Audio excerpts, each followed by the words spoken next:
Parfait, merci. Donc, je remercie le comité d'organisation, notamment Jamel, de m'avoir invité pour parler d'un sujet pour lequel il y a beaucoup de monde qui s'y intéresse. Pour le coup, c'est un peu l'inverse de l'orateur précédent. Donc, j'ai fait la même chose. J'ai regardé un peu Med, s'il y en avait 2-3 par an, mais il y en a plus de 2000 par an d'articles sur l'analyse du mouvement. Donc, c'est quelque chose de très vaste et avec des publications qui croissent régulièrement. Et donc, pour cet exposé, je vais vous parler plutôt du point de vue du clinicien au jour d'aujourd'hui. Voilà, au jour d'aujourd'hui, qu'est-ce qu'on peut utiliser en pratique, de manière très pratico-pratique. Et puis après, je fais une petite partie sur les perspectives, puisque les choses évoluent très vite. Et voilà. Donc, la question, c'est celle des outils d'évaluation du mouvement, mais je me suis posé la question, est-ce réellement un problème d'outils? Alors, oui et non, puisqu'il faut effectivement avoir des outils, et aujourd'hui, il y a des nouveaux outils qui apparaissent. Et les outils, quand on parle des outils, il y a plusieurs choses qui me viennent à l'esprit. Déjà, il y a des outils qu'on peut utiliser dans ou en dehors des structures hospitalières. Et ça, c'est quelque chose de majeur, puisqu'aujourd'hui, l'idée, on va vers la médecine un peu personnalisée, une évaluation qu'on appelle écologique. Et donc, l'idée, c'est de sortir de l'hôpital. Voilà. Donc ça pose des problématiques de mesure en dehors de milieu de soins. Il y a des contraintes d'usage également. Si on sort du milieu hospitalier, il faut que ce soit accepté, acceptable. On en reparlera, mais la vidéo, c'est super, mais je ne sais pas si vous êtes d'accord pour qu'on vous filme toute la journée chez vous. Voilà. Et puis, il y a les coûts. Une fois qu'on a parlé des outils, il y a également ce qui nous intéresse, finalement, nous, on est thérapeute, ce qui nous intéresse, c'est des biomarqueurs. On veut des biomarqueurs du mouvement. Et ces biomarqueurs, il y en a un certain nombre, on peut les classifier de différentes manières. Je vais décrire surtout les biomarqueurs cinématiques, je vais y revenir. Et puis, ces biomarqueurs, ils peuvent concerner la marche, le tronc, le membre supérieur, les tremblements, etc. Il y a pas mal de domaines d'application. Il y a un petit aspect quand même valorisation. Hein. Tous les biomarqueurs obtenus avec des outils ne sont pas valorisés, donc ça pose un problème d'usage quand on est en clinique. Et enfin, il y a le contexte d'utilisation. J'en parlerai pas trop parce que certains biomarqueurs sont plutôt diagnostiques, d'autres de suivi, d'autres prédictifs. Et dans tous les cas, il ne faut pas perdre de vue que lorsqu'il y a des choses qui sortent, en général, dans la science, dans des revues très techniques dans ce domaine, en gros la revue I3E, il faut 10 à 15 ans pour que ça arrive en clinique. Parce qu'il faut étudier les outils, étudier les biomarqueurs dans chaque contexte, faire de la métrologie, étudier les propriétés psychométriques pour qu'on puisse les utiliser au quotidien simplement. C'est pour ça qu'il y a un gap entre les publications qui sortent et ce qu'on peut réellement faire au quotidien de manière assez simple. Voilà. Donc, je représente rapidement les outils d'évaluation du mouvement dont on va discuter. Alors, il y en a un certain nombre. Alors là, j'ai surligné en rouge. D'abord, on peut juste regarder avec ses yeux éventuellement une vidéo, mais bon, on ne quantifie pas grand-chose. On peut quantifier des choses à partir d'une vidéo avec faire de la vidéo 2D, 3D. Alors, on peut faire avec le smartphone, on peut faire avec différents outils classiques, de la lumière structurée, du time of flight ici, de la vision stéréoscopique avec plusieurs caméras, de l'infrarouge intégré à la caméra, ça c'est la Kinect. Bon, le plus souvent, quand on fait de l'analyse vidéo, il faut quand même la petite combinaison léopard comme ça, parce que si on a un jean large et un manteau, c'est compliqué de faire de l'analyse segmentaire. Donc, c'est pas si simple que ça. Ensuite, on a les centrales inertielles. Donc ça, c'est intéressant, on va dire, c'est l'outil dont on va le plus parler. Les centrales inertielles, c'est un petit dispositif que vous avez dans tous vos smartphones, dans vos montres connectées probablement. Il y a des accéléromètres qui mesurent des accélérations linéaires, triaxiales, des gyroscopes qui mesurent dans les vitesses angulaires dans les trois axes, enfin dans les trois axes, et parfois des magnétomètres. L'idée, c'est d'utiliser ces données qui ont toutes des points faibles et des points forts, de les fusionner, et à partir de là, de faire des intégrations pour remonter à la vitesse, à la position. Donc là, comme ça, c'est vite dit, mais en réalité, c'est extrêmement complexe. Alors l'avantage, c'est que ces stations inertielles, elles sont petites, c'est pas cher. On peut en mettre au poignet, à la taille, sur les chaussures, on peut en mettre 10, 20.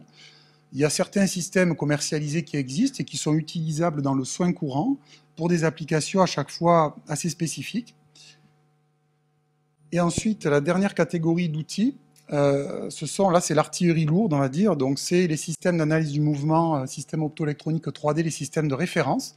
Donc c'est ce qu'on utilise dans les labos de marche. Hein. Alors là, on est vraiment intra-hospitalier, ou alors on a Roland-Garros. Hein.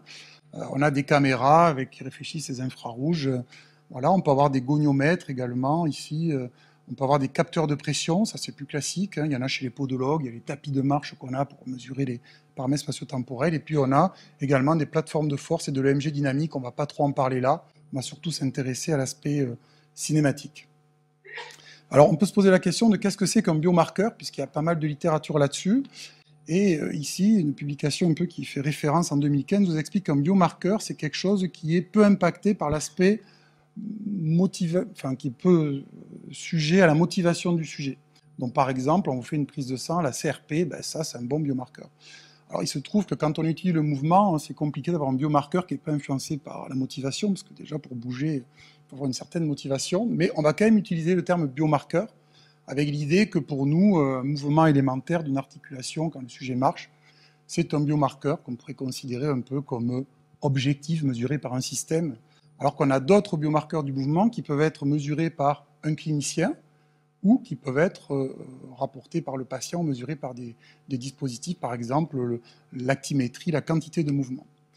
Dans ces biomarqueurs, on va surtout parler, nous, des biomarqueurs de cinématique, c'est-à-dire les positions, les vitesses, les accélérations, qui nous permettent d'obtenir tous les paramètres spatio-temporels de la marche ou les mouvements du membre supérieur, les trajectoires, des angles, 2D, 3D, éventuellement quantifier un tremblement, quantifier la quantité de mouvement à la maison. Voilà. On ne va pas parler trop des autres, parce qu'on n'a pas trop le temps. Alors, l'idée, c'est qu'on a des biomarqueurs, mais de quel mouvement? Puisque là, ici, vous retrouvez le modèle de la classification internationale du fonctionnement. On a certains biomarqueurs qui relèvent en fait juste des fonctions élémentaires, des structures. Hein. Quand on regarde un angle articulaire, finalement, ce n'est pas très fonctionnel, c'est très analytique. On peut également étudier des activités dans la vie quotidienne, comme la marche. On peut étudier de la saisie d'objets, comme illustré ici. Mais il y a une petite différence entre étudier un patient à l'hôpital en lui demandant d'attraper la canette qui est devant lui et de l'étudier chez lui à la maison pour voir comment il fait sans rien lui dire. C'est là où nous, on différencie un petit peu les capacités des performances. On comprend bien que les outils ne seront pas forcément les mêmes, parce qu'ici, à la maison, on a plus de contraintes qu'à l'hôpital. Voilà. Donc ça, c'est vraiment quelque chose qui est hyper important. On parle d'outils, mais finalement, il faut savoir quel est le biomarqueur qui nous intéresse, dans quel contexte d'usage, pour savoir quel est le bon outil, finalement. Voilà. Sachant qu'il y a 25% de discordance, environ, hein, entre les mesures objectives, donc c'est la performance, finalement, factuelle, qui est enregistrée instrumentalement, et la performance déclarative par le patient. Autrement dit, le patient, il dit « moi, à la maison, docteur, je fais rien ». En fait, il fait des choses. Alors, il vous dit « je fais tout », et en fait, il fait rien. Voilà. Donc ça, c'est quand même quelque chose de complexe. Et aujourd'hui, les questionnaires, c'est quand même le plus simple à utiliser. C'est plus simple à utiliser qu'un outil, en tout cas. Alors, j'ai fait ce petit tableau avec des couleurs un peu vives pour vous réveiller. Voilà. Donc ici, vous retrouvez tous les outils que je viens de vous présenter. Ici, là, hein, sur les lignes et les colonnes, ce sont les biomarqueurs. Et donc, vous voyez effectivement que chaque outil, il y a des outils très très spécifiques, on n'en parle pas vraiment. L'EMG, ça mesure les activités musculaires, les plateformes de force, les forces. On va surtout s'intéresser aux biomarqueurs cinématiques, et là, on voit qu'il y a plusieurs outils qui permettent de mesurer des données cinématiques. Et c'est là que se pose le dilemme pour nous. Moi, ce qui m'intéresse, c'est ce biomarqueur-là. Vous voyez, j'ai au moins 3, 4, 5 lignes pour... Donc, comment on fait pour choisir le bon outil pour mesurer le biomarqueur d'intérêt? Sachant qu'ici, j'ai mis que quand l'outil était vraiment top ou quand il était bien, oui, mais, vous voyez, on va en reparler de ça. Et donc là, on est obligé de passer par la case métrologie. Ça, c'est incontournable, c'est-à-dire qu'il faut connaître les propriétés psychométriques du biomarqueur obtenu avec tel outil dans tel contexte. Et donc, les propriétés psychométriques, c'est quoi? Bien sûr, il faut être sûr que notre outil mesure vraiment ce qu'on pense qu'il mesure. Et surtout, il faut connaître la marge d'erreur de la mesure, autrement dit, la reproductibilité test-retest.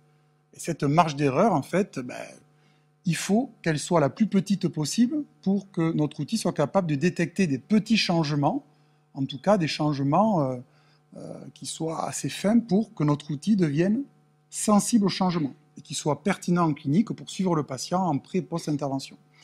Donc ça prend du temps, c'est pour ça qu'il y a un certain laps de temps entre un nouvel outil, des nouveaux biomarqueurs et comment je l'utilise en pratique clinique.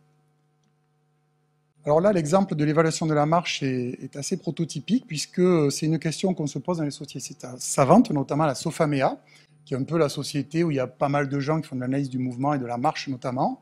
Donc il y a eu la tentative de faire des recommandations depuis 10-15 ans. On a relancé ça en 2018. Et on a relancé ça pourquoi? Parce qu'aujourd'hui, il y a une explosion d'outils et d'algorithmes, même depuis 2-3 ans, avec l'IA, etc. mais les biomarqueurs restent toujours à peu près les mêmes, hein. Ou alors il y a de nouveaux biomarqueurs qu'on ne sait pas trop interpréter. Et donc devant tout ça, on s'est dit, il faut absolument faire quelque chose pour avoir un guideline et proposer des recommandations pour les cliniciens et peut-être aussi pour les industriels qui développent des dispositifs, parce qu'ils sont un peu perdus aussi. Donc on a entrepris il y a 2 ans et demi une revue systématique de littérature. Donc, vous imaginez qu'on a commencé, il y avait 20 000 abstracts, on est 30, voilà, c'est un gros truc. Voilà, et on a bien avancé. Donc là, on est en train de synthétiser les données pour essayer de proposer des recommandations avec comme point de départ le biomarqueur, et on verra quels sont les outils qui nous permettent d'obtenir le biomarqueur, dans quelle population et avec quelle marge d'erreur. Donc vous voyez, c'est une question qui est assez centrale, et pour l'instant, on n'a pas trop de données dans la littérature un peu synthétique et indépendante aussi de l'industriel. Donc je vous donne des exemples d'application de ce que je viens de vous dire. Ici, quand on s'intéresse à l'évaluation de la marche, par exemple, je vous ai entouré en bleu ce qu'on fait de manière courante. On peut filmer les patients, regarder la vidéo et faire une échelle. Juste, on observe la vidéo, on quantifie la boiterie. Ça, c'est très simple. On peut également avoir un tapis de marche avec des capteurs de pression pour mesurer les paramètres spatio-temporels. Ça, c'est très simple. On peut aussi faire des mesures cinématiques couplées avec de l'EMG ou des plateformes. C'est des laboratoires de marche, c'est quand même un petit peu plus compliqué à faire en pratique, ça prend du temps. Et un exemple concret, si par exemple, voilà, quelqu'un me dit, voilà, moi j'ai fait une étude et j'ai opéré des gens, ils avaient une hypertonie des co-contractions spastiques du rectus femoris en phase oscillante, on lui a fait une neurotomie pour voir s'il pliait mieux le genou quand il marche, parce qu'il accrochait le pied. Voilà. Ben, sachant que la chirurgie, ça améliore la flexion de genou de 7 à 14 degrés, voilà, ben, il faut un outil qui ait une marge d'erreur inférieure à 7 degrés. Sinon, je ne verrai jamais la différence. Voilà. C'est assez simple. Voilà. Et donc là, on regarde qu'est-ce que j'ai en boutique qui me permet d'avoir une marge d'erreur comme ça. Ben, la vidéo simple avec une mesure, non. Ben, le système de référence, oui, mais du coup, il faut le faire à l'hôpital, il faut avoir un ingénieur de marche. Utiliser des stations inertielles en conditions un peu contraintes, autrement dit en milieu hospitalier, c'est possible. Voilà. Mais en gros, on sort l'artillerie lourde, en fait. On ne peut pas faire avec des systèmes à domicile, tout ça, c'est encore compliqué. Et donc aujourd'hui, il y a beaucoup de papiers qui, alors ça fait 2-3 ans, 4 ans, c'est pas très très vieux, qui étudient justement les marges d'erreur de dispositifs embarqués. Par exemple, ici, pour la flexion de genou, on étudie la marge d'erreur de station inertielle par rapport à un système 3D. Voilà, et on s'aperçoit que c'est à peu près comme les systèmes vidéo avec plusieurs caméras qui sont assez performants. On est à 3 à 8 degrés en sagittal. Le genou, c'est la plus grosse articulation, la plus facile à étudier. Mais dès qu'on veut regarder les rotations et ce qui se passe dans le plan frontal, c'est compliqué. On ne va pas en parler là. Voilà, donc on voit qu'on parle beaucoup de petits systèmes embarqués faciles à utiliser, mais au jour d'aujourd'hui, 2024, c'est encore compliqué. Donc ces biomarqueurs, une fois qu'on les a obtenus, il faut les interpréter. Et là, typiquement, moi, c'est mon boulot au quotidien. Vous voyez, on étudie des gens avec plein de marqueurs en 3D. Et ici, on a 2 comptes rendus d'analyse quantifiée de la marche avec toutes ces courbes-là, pré-chirurgie, post-chirurgie. Et là, c'est le jeu des 10 différences. Hein, où sont les différences? C'est un peu compliqué. Et donc, on a besoin finalement de mettre en forme ces biomarqueurs de manière synthétique. Et là, on a fait un petit travail sympathique où on a créé un outil qui s'appelle le TGV. Comme ça, c'est rapide, hein, c'est le but. Le Tool-Gate Vis. Bon, on est très chauvin, hein, vous avez noté. Voilà. Et donc, cet outil, en fait, ça permet de synthétiser tout ce que vous voyez là, ici. Alors, soit on le schématise ici avec ces histogrammes, soit avec ce diagramme ici. Voilà, et en gros, vous voyez, ça, c'est pré-chirurgie, ça, c'est post-chirurgie. En gris foncé à gauche, c'est les compensations. En gris clair, c'est le raccourcissement. Ben, on voit qu'après la chirurgie, ben, il raccourcit mieux, il compense moins. Voilà. C'est aussi simple que ça. Et en faisant ça, on s'est aperçu qu'on a revisité un peu l'interprétation de nos biomarqueurs.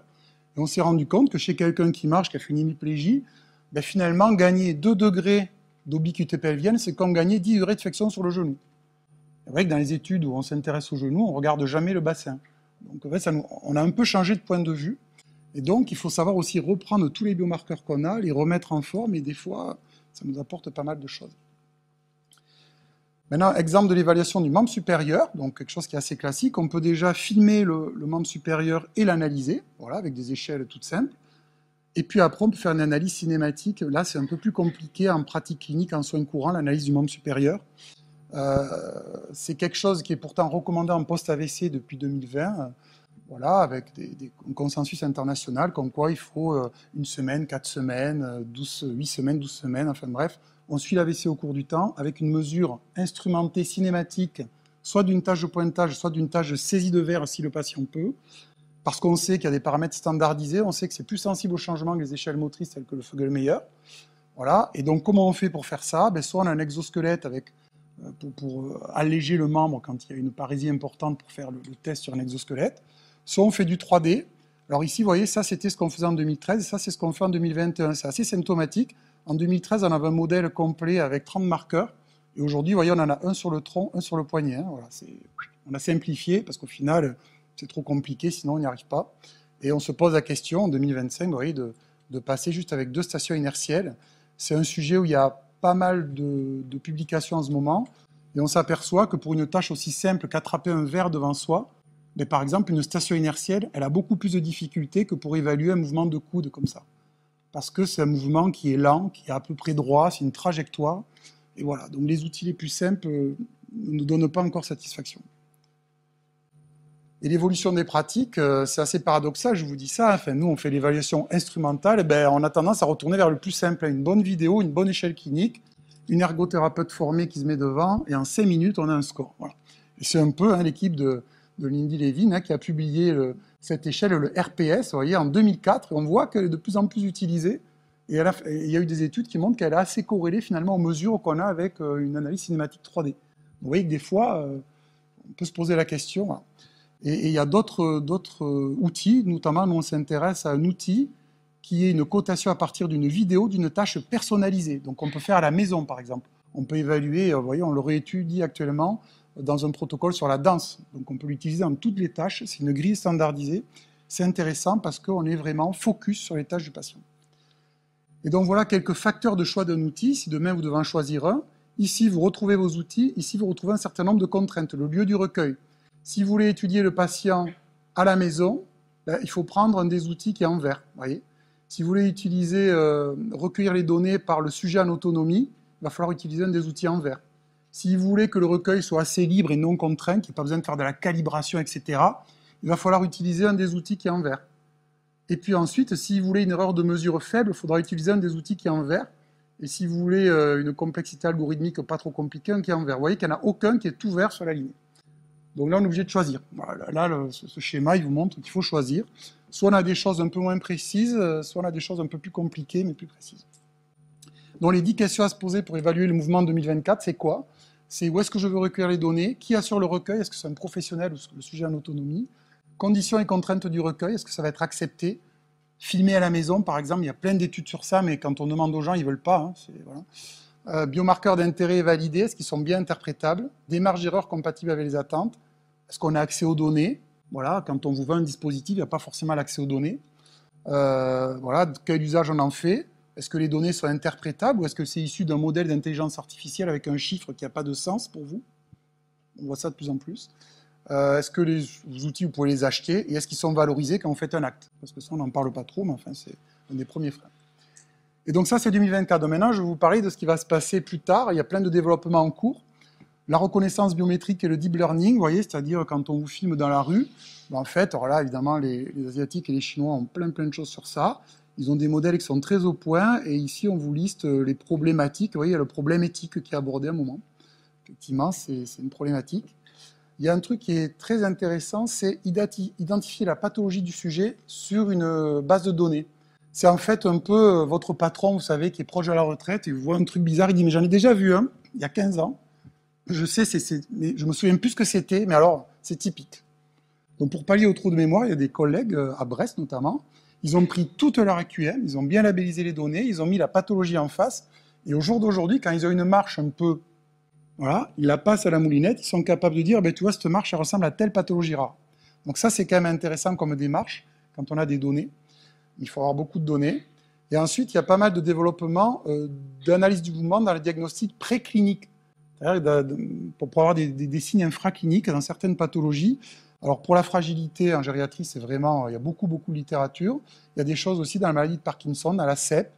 Nous, nos collègues neurologues nous ont sollicité justement pour qu'on se rencontre pour voir si on ne peut pas évaluer des CEP qui ont des stades initiaux avec peu de déficit moteur, parce que les outils d'analyse de mouvement permettent de voir des différences. Et peut-être, est-ce que les traitements sont efficaces ou pas? Il y a quelques papiers sur ça maintenant.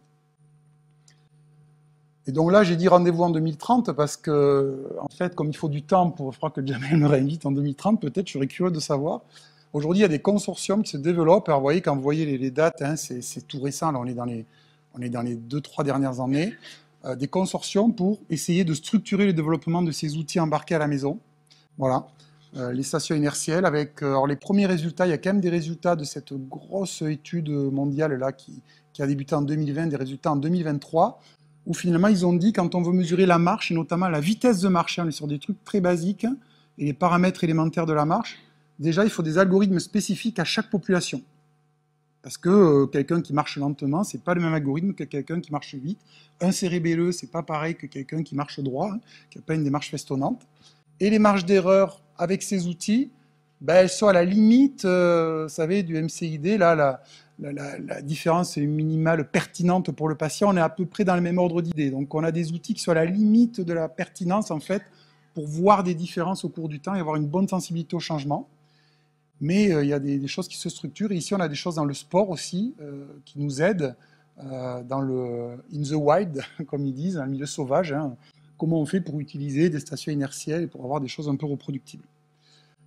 Il y a également des choses, vous voyez, 2024, publication récente, où les auteurs proposent une espèce de structuration par palier pour évaluer le mouvement.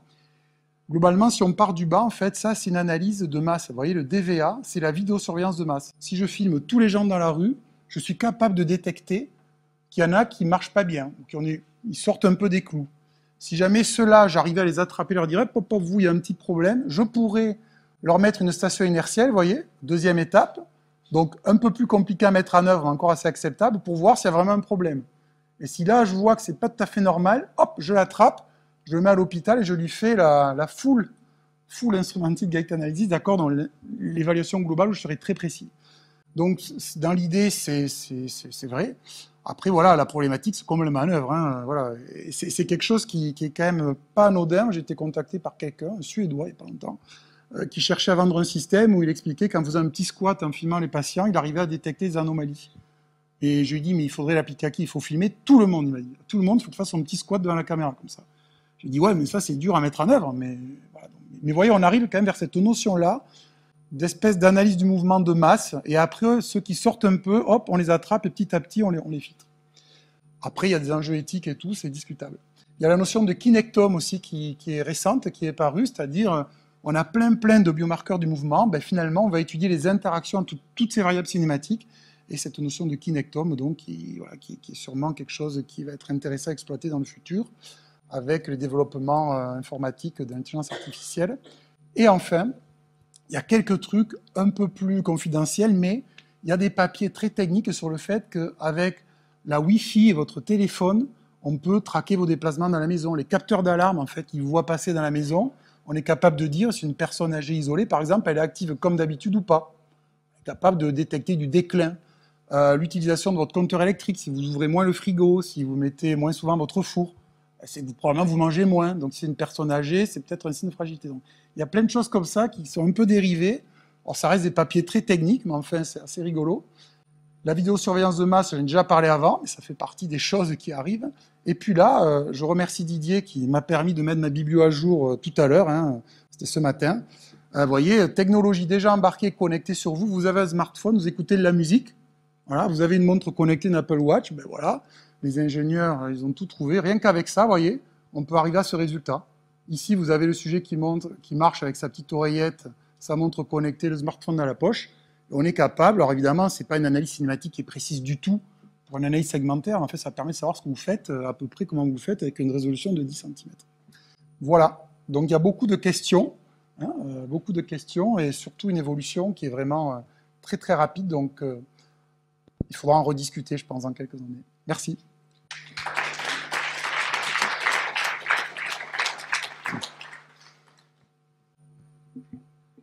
Je ne sais pas s'il y a des questions dans la salle.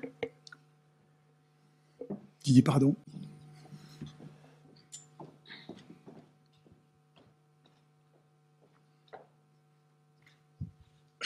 Bonjour, merci David pour la présentation. Ça me faisait penser là à chaud, notamment parce qu'on sort de l'année, en tout cas de plusieurs années pré-olympiques. Il y a eu un gros travail qui a été fait par le milieu sportif, aussi professionnel, sur le travail de charge, où finalement ils ont repositionné la question, pas uniquement à partir de l'outil pour une finalité, on verra bien ce qu'il en sortira, mais sur une optimisation de l'athlète dans ses capacités athlétiques et dans sa finalité de performance sportive à partir des outils. Et ça a amené énormément de connaissances très rapidement sur la charge interne, mais aussi rajouter la charge externe. Et je me demande, tu vois, si la communauté MPR n'aurait pas à un moment donné faire un pas de recul et puis se dire, toute cette vague d'outils, cette possibilité de quantification, finalement, elle nous amène à nous poser quelles questions. Puisque à l'heure actuelle, dans le milieu sportif, je prends sur les 5 dernières années, ça s'est énormément accéléré. Et finalement, ça a repositionné presque différentes corps de métier. Le manager, le prépa physique, le staff médical. Et ils se sont vite appropriés à partir des biomarqueurs d'activité, des biomarqueurs de performance. Et ça descend jusqu'à l'échelle de l'athlète pour savoir si finalement il est optimum dans ce qu'il fait. Ouais, peut-être qu'on pourra personnaliser les programmes de réadaptation, hein, que demain on aura un kiné, enfin un APA, on va dire, peut-être un APA, un préparateur physique, tout à fait. Par exemple, peut-être ce modèle-là. Alors, la difficulté quand même à mettre en œuvre dans la structure milieu hospitalier, c'est quand même de faire des évaluations systématiques. Ça, c'est quand même parce que dans le sport, il y a une certaine motivation, etc. En milieu hospitalier, il faut avoir des outils, les mêmes outils. Moi, le premier obstacle que j'y vois, c'est ça quand même. Pour du vécu. Ça reste compliqué dans le sport. De toute façon, même en fait, amener l'actimétrie, là, je bosse pas mal en ce moment sur des collègues en fait, à INSEP sur du GPS indoor ou outdoor sur la charge. Tu as la nouvelle génération de prépa en fait, qui sont très technophiles, mais des fois, ils ne savent pas forcément pourquoi. Et puis, tu as les anciens, en fait, ils connaissent un peu la musique, et puis ils se disent, je n'ai pas trop besoin de l'outil. Mais quand tu décontextualises, ça pose la question de, finalement, comment planifier et quel paradigme, par exemple, de méthodologie d'entraînement. Et je me demande si on ne peut pas forcément faire le parallèle, et comme tu viens de le souligner, c'est-à-dire des paradigmes de traitement, de combiner, et finalement, on s'attend à quoi? On s'attendrait à quelle tendance? Peut-être, à creuser.